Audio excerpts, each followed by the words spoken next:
Jesus esteja no coração de cada um de nós, amém? Amém? Vamos colocar de pé. Essa primeira canção fala sobre entregarmos tudo no altar do Senhor. Quando tudo perante o Senhor estiver, que nós possamos aqui, agora, nesse lugar, entregarmos o melhor para o nosso Deus, entregarmos a nossa adoração e todo o nosso coração a Ele, que é o único digno, amém? Glória a Deus.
Oh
Boa noite, meus amados irmãos, graça e paz. Sejam todos muito bem-vindos, nossos amigos, aqueles que nos acompanham nas redes sociais. Fica aqui o abraço da igreja, o abraço do pastor Carlos. Que Deus abençoe a sua vida, a sua família. Nós estamos aqui em culto de adoração e nessa live para abençoar o teu coração, a tua família. E com certeza Deus tem uma palavra para você. Preste muita atenção, porque Deus vai falar ao teu coração através da sua bendita palavra. Então que Deus te abençoe. E você que vai acessar numa outra oportunidade, que você também possa ser ricamente abençoado pelo nosso Deus através da palavra de Deus. Nós vamos falar aqui nesta noite sobre o tema: faça parte da solução e não do problema. Tema que vamos estar compartilhando: faça parte da solução e não do problema. E já abrindo um parêntese aqui nesse tema, quero chamar a atenção de vocês, meus amigos, irmãos. Tome muito cuidado para você não cometer um erro de português na pronúncia da palavra problema. Eu tenho visto muitas pessoas pronunciando problema, o problema e problema. São três palavras que eu pronunciei errado de propósito, e cuidar para não cometer esse erro. É um erro gravíssimo no português. A palavra correta é problema, tá? Tem pessoas que falam errado e nem percebem. Então, faça parte da solução e não do problema. E queremos ler com os amados irmãos João capítulo 5, a partir do versículo 11.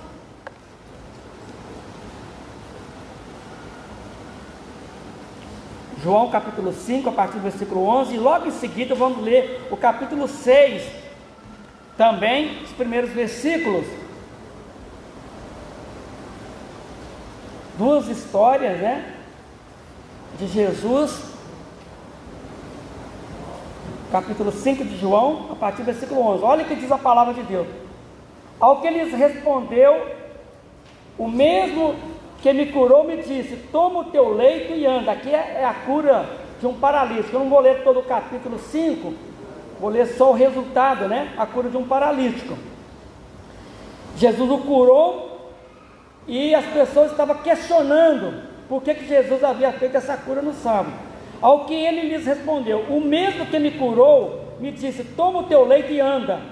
Perguntaram-lhe eles: quem é o homem que te disse, toma o teu leito e anda? Mas o que fora curado não sabia quem era, porque Jesus se havia retirado por haver muita gente naquele lugar. Mais tarde, Jesus o encontrou no templo e lhe disse: olha que já estás curado, não peques mais, para que não te suceda coisa pior. O homem retirou-se e disse aos judeus que fora Jesus quem o havia curado. E os judeus perseguiam Jesus porque fazia essas coisas no sábado, mas ele lhes disse: meu pai trabalha até agora e eu trabalho também. Por isso, pois, os judeus ainda mais procuravam matá-lo, porque não somente violava o sábado, mas também dizia que Deus era seu próprio pai, fazendo-se igual a Deus. E no capítulo 6, uma outra história bem conhecida, que nós vamos estar lendo, Jesus fazendo a multiplicação dos pães e peixes, a partir do versículo 1. Depois dessas coisas, atravessou Jesus o mar da Galileia, que é o de Tiberíades, é o mesmo mar, tá? Tinha dois nomes. Seguiam numerosa multidão, porque tinham visto os sinais que ele fazia na cura dos enfermos. Então subiu Jesus no monte e assentou-se ali com seus discípulos. Ora, a Páscoa, festa dos judeus, estava próxima. Então Jesus, erguendo os olhos e vendo que grande multidão vinha ter com ele, ele disse a Filipe: onde compraremos pães para lhes dar a comer? Mas dizia isto para o experimentar, porque ele bem sabia o que estava para fazer. Respondeu-lhe Filipe: não lhes bastaria 200 denários de pão para receber cada um seu pedaço? Um de seus discípulos, chamado André, irmão de Simão Pedro, informou a Jesus: está aí um rapaz, um garoto que tem 5 pães de cevada e 2 peixinhos. Mas que é isto para tanta gente?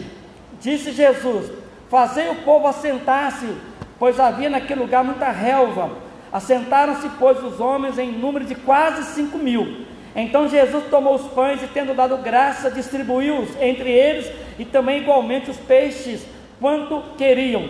E quando já estavam fartos, disse Jesus a seus discípulos: recolhei os pedaços que sobraram, para que nada se perca. Assim, pois, o fizeram e encheram 12 cestos de pedaços dos 5 pães de cevada que sobraram aos que haviam comido.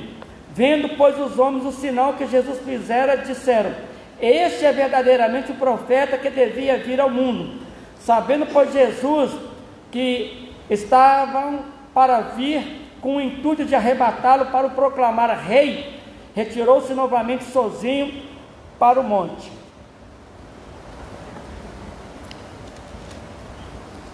Repita para mim o ventilador. Amados, faça parte da solução e não do problema. Diante dos muitos problemas em que o mundo inteiro está passando por causa da pandemia e de outros problemas de ordem social, de ordem política, moral, econômica e principalmente espiritual, com certeza Deus espera que os cristãos façam parte do Sermão do Monte, Mateus capítulo 5,16, quando Jesus nos diz: assim resplandeça a vossa luz diante dos homens, para que vejam as vossas boas obras e glorifiquem a vosso Pai que está nos céus. As crianças, só um minutinho, pode sair as criancinhas, me perdoem, elas têm a mensagem delas agora com a professora, pode sair. Muito bem, então nós precisamos fazer parte, da solução e não do problema. E Deus espera dos cristãos que façam parte da solução e não do problema. É por isso que Jesus deixou bem claro a nossa missão de ser sal da terra e luz do mundo. E Jesus fala no seu sermão: assim resplandeça a vossa luz diante dos homens, para que vejam as vossas boas obras e glorifiquem a vosso Pai que está no céu. Como podemos fazer parte da solução e não do problema? A Bíblia nos conta a história de um dos reis de Israel, chamado Josafá. É uma história interessante, porque esse rei, ele recebeu uma péssima notícia, e ele não sabia o que fazer.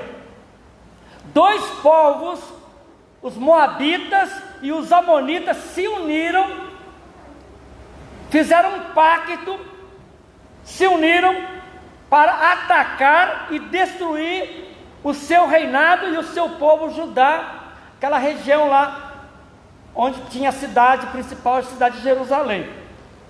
E Deus levantou um homem cheio do Espírito Santo, chamado Jaziel, para trazer uma palavra profética e uma palavra de encorajamento. É o que está em 2 Crônicas, capítulo 20, a partir do versículo 13, olha que palavra maravilhosa. 2 Crônicas, capítulo 20, a partir do versículo 13. Todo Judá estava em pé diante do Senhor, como também as suas crianças, as suas mulheres e seus filhos. Então veio o Espírito do Senhor no meio da congregação sobre Jaziel, filho de Zacarias, filho de Benaia, filho de Jeiel, filho de Matanias, levita, dos filhos de Asaf, que era o ministro de música na época, e disse: dai ouvidos todo Judá e vós moradores de Jerusalém, e tu, ó rei Josafá, ao que vos diz o Senhor: não temais, nem vos assusteis por causa desta grande multidão, pois a peleja não é vossa, mas de Deus. Mas de Deus. Então, meus queridos, Deus dá uma palavra para um homem cheio do Espírito Santo chamado Jaziel. E essa palavra é que Deus está dizendo que a vitória que eles conquistariam, eles não iriam precisar de armas, era só confiar na palavra profética e na palavra desse homem cheio do Espírito Santo. Mas quem quer conhecer bem a história, veja no capítulo 20, esses dois povos que se uniram, os amonitas, né? E os moabitas, que se uniram, fizeram um pacto para atacar aquela cidade de Jerusalém, o povo de Judá, com o rei. Quando o rei falou: eu não sei o que fazer, o que fazer diante dessa situação, esse exército está vindo diante de nós, o que nós vamos fazer? Vamos morrer todo mundo? Aí Deus levanta esse homem cheio do Espírito Santo, chamado Jaziel, e ele profetiza uma grande vitória, e que eles não iriam precisar de armas, era somente confiar no Senhor. E a vitória foi muito grande, porque depois que Jaziel convocou toda a congregação, eles começaram a orar e cantar louvores ao Senhor, e ele proclamou a palavra do Senhor. Enquanto eles estavam adorando a Deus, aqueles dois povos foi atacar um outro povo, que é os edomitas. De repente começou uma briga entre eles, e eles se mataram uns aos outros. E no outro dia, o povo de Israel, juntamente com o rei, viram aquele vale lotado de corpos mortos, e não tinha sobrado um sobrevivente, morreram todos. Então a vitória foi muito grande para o rei Josafá e o povo de Judá. Portanto, a primeira coisa que devemos fazer para resolver os problemas é identificar o problema. E não importa o tamanho do problema. Há uma frase bem conhecida: não diga para Deus que você tem um grande problema, mas sim diga para os problemas que você tem um grande Deus. Versículo 12: ah, nosso Deus, acaso não executarás tu o teu julgamento contra eles? Porque em nós não há força para resistirmos a essa grande multidão que vem contra nós, e não sabemos nós o que fazer, porém os nossos olhos estão postos em ti. Foi o que o rei falou. Portanto, é muito importante identificar o problema, e não importa, conforme estamos afirmando, o tamanho do problema, nós temos que olhar para o nosso Deus, que é grandioso e que é maravilhoso. Portanto, é muito importante que cada um tenha consciência que a nossa luta não é contra a carne e não é contra o sangue, e sim contra o sistema injusto, corrompido e perverso de leis que nos escravizam e nos oprimem. A nossa realidade é esta. Mas a nossa luta não é contra pessoas. A nossa luta não é contra pessoas. É isso que nós temos que tomar consciência como igreja, como povo de Deus. Porque a grande pergunta que está diante de nós, que somos cristãos, é: quem dará o testemunho eficaz e a palavra profética para o Brasil, que está polarizado e totalmente rachado ideologicamente? Essa é a pergunta. Quem terá autoridade moral e espiritual para cumprir a missão outorgada por Jesus à sua igreja, conforme lá em Atos capítulo 1, versículo 8, quando Jesus fala e deixa essa palavra: mas recebereis poder ao descer sobre vós o Espírito Santo, e vocês serão minhas testemunhas, tanto em Jerusalém como em toda a Judéia, Samaria, até os confins da terra. Então a igreja que está cheia do Espírito Santo tem autoridade no meio desse caos ideológico, político. E não adianta você, a gente vê alguns apontando para o político lá: você é ladrão, você é vagabundo, pronunciando palavras de maldição.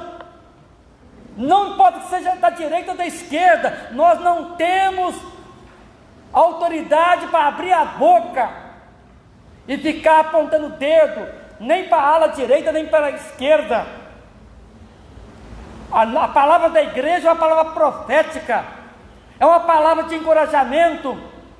Nós fomos chamados por Deus para fazer parte da solução e não do problema. Então, nós não podemos nos dividir, meus irmãos. Para Deus não tem direita e nem esquerda, mas sim um mundo de pessoas carentes do amor de Deus. Nós sabemos que no viés ideológico temos pessoas dos dois lados, tanto da direita quanto da esquerda, pessoas que estão com o coração cheio de malícia, coração corrompido e perverso, e que não valem o feijão que comem. Mas sabemos também que existem pessoas à semelhança de Jaziel, que estão cheias do Espírito Santo e com propostas propositivas, tanto da direita quanto da esquerda. Mas a igreja, volto a reiterar, precisa pedir sabedoria para poder testemunhar do Evangelho de Cristo. Por quê? Conforme diz o apóstolo Paulo, diante do Império Romano, ele fala: eu não me envergonho do Evangelho de Cristo, pois é o poder de Deus para a salvação de todo aquele que crê. O Evangelho de Cristo é poder para transformar pessoas. O Evangelho de Cristo é essa mensagem de boas novas, de esperança que nós temos, e com a autoridade do Espírito Santo para proclamar, independente do mundo corrompido e perverso que nós vivemos. A igreja tem uma voz e tem autoridade para estar proclamando essa mensagem. Como fazer parte da solução e não do problema? Primeiro, identifique o problema. O problema político, eu tenho falado várias vezes aqui, é um problema espiritual. E quando eu falo que é um problema espiritual, o que eu estou querendo dizer? Quando falo que é um problema espiritual, é que está prevalecendo as obras da carne. Fake news, desvio de verbas públicas, inveja, roubos, impostos exorbitantes, ciúmes, iras, contendas, inimizade. Pessoas, conforme diz a Bíblia, não deis lugar ao diabo. Sujeitai-vos, pois, a Deus, resisti ao diabo e foi tirado de vós. E o mundo jaz no maligno. Então tem muitos políticos que estão com o coração aberto e são inspirados pelo diabo, e é por isso que eles praticam essas coisas e que acaba trazendo consequência para o Brasil.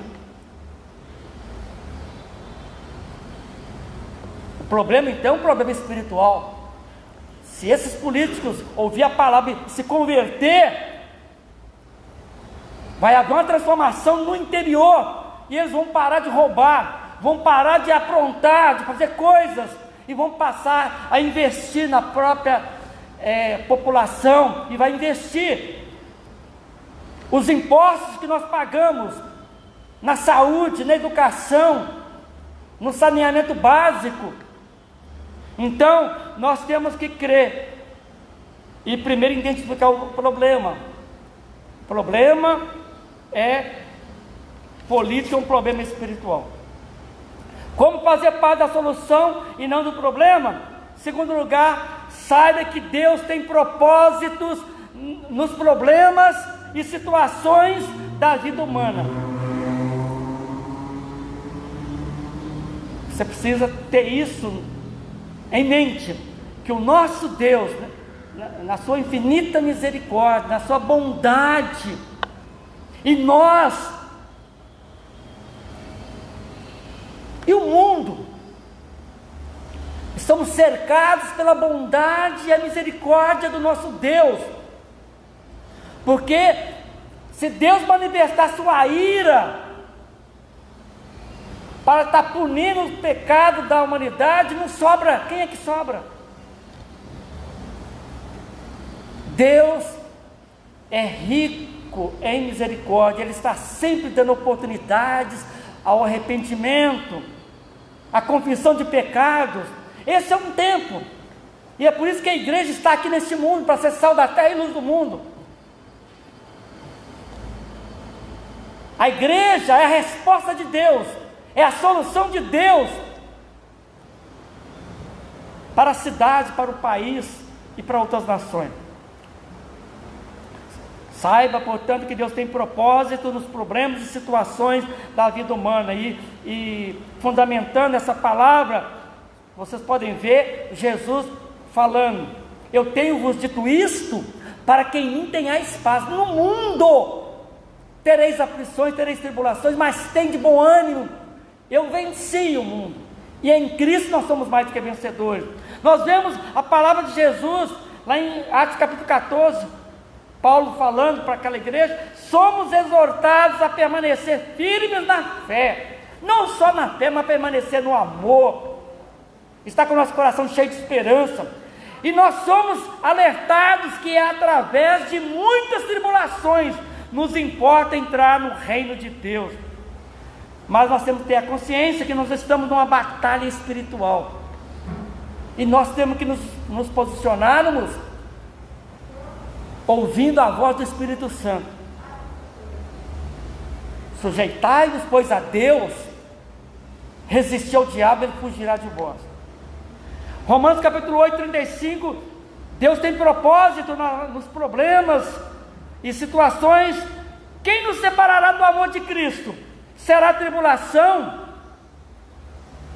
ou a angústia, ou a perseguição, ou a fome, ou a nudez, ou o perigo, ou a espada? Quem nos separará do amor de Cristo? A resposta é muito clara: nada poderá nos separar do amor de Cristo. O amor de Cristo já foi provado na cruz por nós. Jesus deu a vida, e Ele continua mostrando seu amor com a sua presença. Nós não estamos aqui solitários, sozinhos. Por mais que você vê ao seu redor as pessoas batendo cabeça, puxando o cabelo, preocupado, irmãos, quem está conosco é Jesus. Jesus está com a sua igreja, Ele está aqui, Ele está conosco, nós não estamos sozinhos. Então, será que Jesus pode ouvir uma declaração da igreja: Senhor, aconteça o que acontecer, o Senhor está comigo, está tudo sob controle, glória ao Senhor, estou feliz, venha o que vier, eu continuarei te adorando, te glorificando, te honrando. Outro propósito que Deus tem em relação aos nossos problemas e situações divergentes, diversas, 2 Coríntios 1, versículo 3 e 4: bendito seja o Deus e Pai de nosso Senhor Jesus Cristo, o Pai das misericórdias e Deus de toda consolação. É Ele que nos conforta em toda a nossa tribulação. Olha só, é Ele que nos conforta em toda a nossa tribulação, para podermos consolar os que estiverem em qualquer angústia, com a consolação que nós mesmos somos contemplados por Deus. Então, se o irmão está passando por um momento de angústia, uma tribulação, uma situação diversa, Deus permite isso Deus está trabalhando, e muitas vezes Ele permite que isso aconteça conosco, né? E Ele nos consola, e vai nos consolar, vai nos dar vitória. Para quê? Para que você console uma outra pessoa. Vai ter uma outra situação que você vai ser instrumento nas mãos de Deus, para consolar e para abençoar outras pessoas que vão precisar de ajuda. Então Deus está te preparando. O profeta Isaías, no capítulo 48, ele fala: Deus nos disciplina e nos prova na fornalha da aflição. Deus tem uma fornalha que é chamada fornalha da aflição, e Ele a utiliza no meio da sua igreja, para nos disciplinar, para nos provar, para que nós possamos estar bem preparados para responder a todos aqueles que nos pedirem a razão da esperança que há em nós. Meus amados irmãos, meus queridos amigos, não importam se os problemas são pandemia, problema político, econômico, desemprego, enfermidade, etc. Deus tem um propósito pedagógico. Quem sabe Deus está permitindo tudo isso para um despertamento e crescimento espiritual de sua igreja. Quem sabe? E eu não tenho dúvida que essa pandemia que atingiu todas as nações, isso é uma demonstração que Deus permitiu isso para que haja muitas conversões, haja um despertamento no mundo, que as pessoas venham se arrepender antes que seja tarde demais. E eu tenho certeza que a pandemia veio com um propósito permitido por Deus para um despertamento nas igrejas, um despertamento espiritual. Tinha muitas pessoas nos bancos das nossas igrejas, vivendo, achando que é possível viver uma vida cristã em banho-maria, vivendo na mornidão espiritual. E a pandemia veio e deu um chacoalhão, para que haja um despertamento de dentro para fora, para levar Deus a sério. Então, eu não tenho dúvida que esses problemas que acabamos de citar, Deus tem um propósito pedagógico. Deus quer uma igreja avivada, uma igreja que realmente seja uma resposta para este mundo. Agora eu pergunto: você faz parte daqueles que aumentam os problemas das pessoas, ou você faz parte daqueles que apresentam soluções? No texto que nós lemos, de João capítulo 5 e João capítulo 6, podemos ver claramente dois grupos de pessoas. Em João capítulo 5, versículo 16 a 18, os judeus eram muito religiosos e se diziam cumpridores da lei de Moisés, mas rejeitaram os ensinos de Jesus. Na verdade, eles perseguiam Jesus e queriam matá-lo, porque Jesus realizava muitas curas e milagres no sábado e também se declarava ser o Filho de Deus. Portanto, meus queridos irmãos e ouvintes, esses religiosos faziam parte do grupo que aumentava ainda mais os problemas das pessoas naquela época. É interessante notar que eles faziam tudo isso em nome da religião, em nome de Deus. Olha que absurdo, em nome de Deus, em nome da religião. Eles tinham um projeto de matar Jesus. Olha, por que eles queriam matar Jesus? Porque Jesus estava fazendo curas, fazendo milagres. E eles não concordavam de Jesus fazer milagre no sábado, curas no sábado. E porque Jesus se declarava ser o Filho de Deus. Esse era o motivo. Olha que absurdo. Mas a boa notícia é que podemos aprender com Jesus a fazer parte da solução e não dos problemas.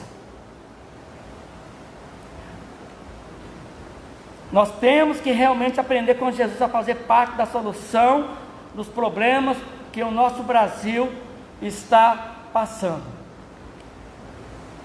Meus queridos, meus amados irmãos e amigos, preste muita atenção e aprenda com Jesus, vendo como Jesus lidava com os problemas daquela geração.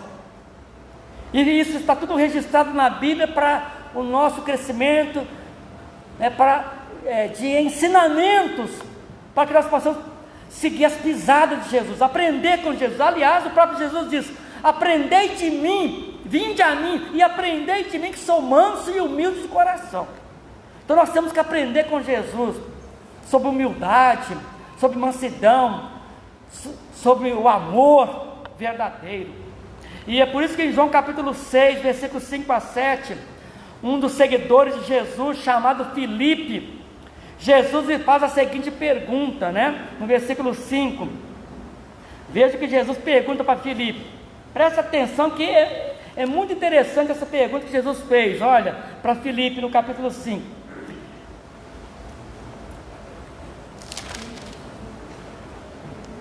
Olha que Jesus, então Jesus, erguendo os olhos e vendo que grande multidão vinha ter com ele, disse Jesus a Filipe: onde compraremos pães para lhes dar a comer? Jesus fez essa pergunta para um dos seus discípulos. Aí Filipe respondeu, mas Jesus dizia isto, era para o experimentar, versículo 6, mas dizia isso para o experimentar, porque ele bem sabia o que havia de fazer. Respondeu Filipe: não lhes bastariam 200 denários de pão para receber cada um seu pedaço? Eu achei, irmãos, de tamanha profundidade essa palavra, porque essa pergunta de Jesus tinha um objetivo de trabalhar, de ensinar Filipe a repensar a situação, os problemas das pessoas. E tanto é que no versículo 6, Jesus revela que a pergunta que ele fez diretamente para um dos seus discípulos, chamado Filipe, foi para experimentá-lo. E nós podemos trazer para os nossos dias, quem sabe Jesus está fazendo várias perguntas para você no seu coração. Quem sabe Jesus está te experimentando à medida que Ele permite que você passe por alguma tribulação, alguma situação difícil. Quem sabe Jesus está te experimentando e você nem percebeu ainda, porque Filipe não teve essa percepção. É Jesus que declara que ele fez a pergunta para experimentá-lo, e tenha certeza que muitas vezes Deus está fazendo perguntas para ver quais serão as respostas que você dará em relação aos desafios que Ele tem em relação ao seu reino. Muitas vezes Deus permite que você passe por uma situação difícil. Deus está te experimentando, Deus está te provando, para ver que tipo de relacionamento que você tem com Ele. Qual que é a motivação que você tem quando você o adora, canta, a sua fé. Deus está te provando, muitas das vezes. No versículo 7, Filipe, diante daquela situação, aumentou ainda mais o problema. Ele não fez parte da solução daquele problema, que era a falta de alimentos para a multidão. Filipe não fez parte da solução. Ele aumentou ainda mais o problema, Você pode conferir. Mas a gente tem uma notícia boa, porque nos versículos 8 a 9, um outro seguidor de Jesus, chamado André, teve uma atitude totalmente diferente. Ele andando ali no meio daquela multidão, ele viu um garoto um rapaz que tinha um lanche, com 5 pães e 2 peixes. André não resolve o problema, mas aponta para uma direção e devolve o problema para Jesus resolver. Portanto, meus queridos, precisamos aprender com Jesus a ser um cooperador de Deus. Veja como é maravilhoso ser um cooperador de Deus, ouvindo mais uma linda história registrada em Marcos capítulo 2. Eu não vou ler, você pode ler em casa. Capítulo 2 de Marcos. Esse texto narra a história de 4 homens que se uniram e venceram todos os obstáculos para levar um paralítico à presença de Jesus. E essa história é conhecida porque esses 4 homens venceram todos os obstáculos. Eles não conseguiram, fizeram uma maca, colocou esse paralítico, né? E quando chegou aonde Jesus estava atendendo uma grande multidão, e não tinha como ele passar no meio daquela multidão. Eles tiveram uma ideia, subiram no telhado da casa e abriram um buraco, né? E desceram, através das cordas, desceu aquele homem na presença de Jesus. E a gente pode aprender muitas coisas. E é por isso que eu já quero caminhar para a conclusão. O desafio que está diante de nós é que façamos parte da solução e não do problema. Há pessoas que apresentam soluções e outras que aumentam os problemas das pessoas. A gente que busca soluções. É interessante destacar que na história que contamos sobre a multiplicação dos pães e peixes, a conversa é entre Jesus e Filipe. Porém André se envolve naquela conversa. Aquilo é com ele também. Ele faz parte do grupo. O problema do grupo é problema dele também. Quantos se omitem hoje, né, e acham que o problema é dos outros? Sempre tem uma palavra crítica e desalentadora. Não somam, aumentam ainda mais o problema das pessoas. Mas podemos aprender com André. Ele viu um menino com um lanche no meio da multidão. Ele vê e valoriza as coisas pequenas, porque ele tinha aprendido com o profeta Zacarias, capítulo 4:10. O profeta Zacarias nos diz: porque quem despreza o dia das coisas pequenas se tornam grandiosas nas mãos de Jesus.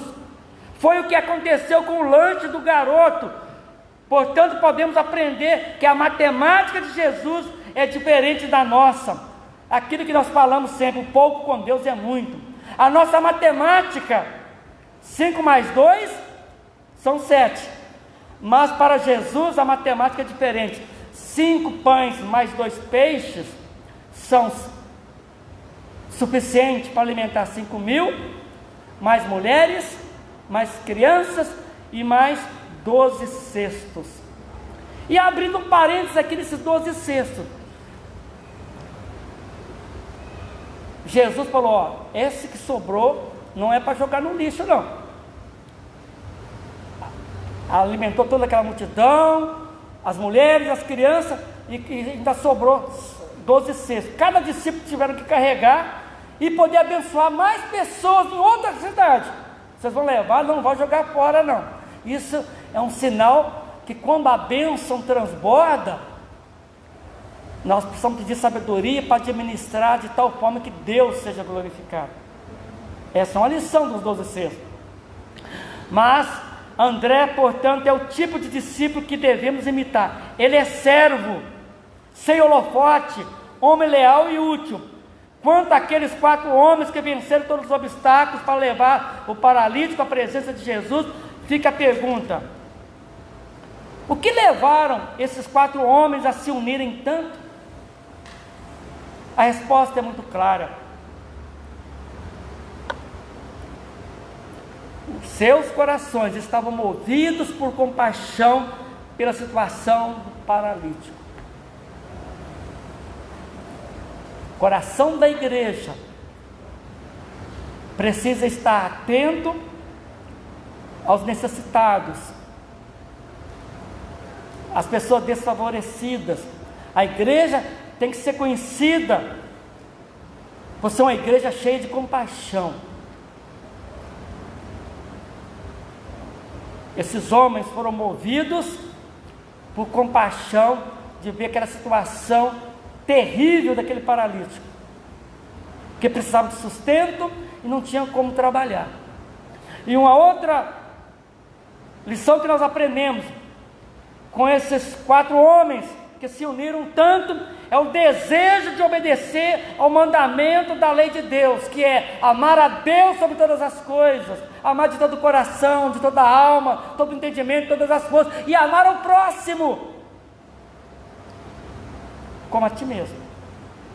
E não adianta dizendo que amamos a Deus se o próximo está do seu lado necessitado, você não faz nada.